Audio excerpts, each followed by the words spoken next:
Heather, we're looking into the eyes of an accused killer right now. Casey Anthony is back in court as of 90 minutes ago.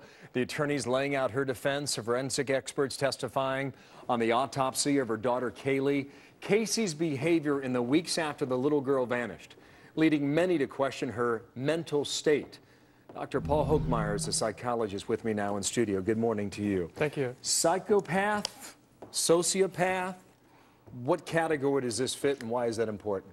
Well, I think if we look at the term sociopath, we need to take a look at that behavior that goes with it. And typically a sociopathic person is a person who doesn't have any sense of morality, who has no sense of right or wrong, who's fueled by hedonistic means. So basically their life is one that's fueled by self-fulfilling pleasure. And I think if we look at the facts of this case, we can see a lot of that behavior. Wow. And what stems from that? Is that something that's developed as a younger child, or is that a traumatic event? Could it be both or either? Well, it's like most things in the field. We really don't know what the causes of them are. We can basically identify the behavior.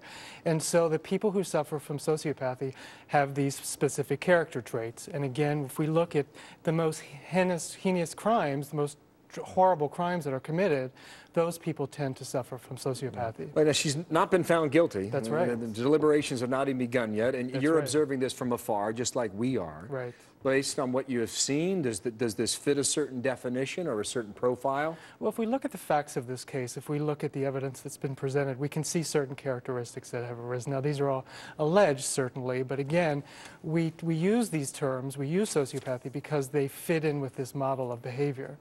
All right, so this child is missing in mid-June 3 years ago for a period of about 30 days up until mid-July. And during that time, Kaylee's at the daughter on the 12th of June was in a shopping center, okay? Right. But on July 4th, Casey spends the day partying and hanging out with friends, and that leads later to an arrest that came about 12 days after that.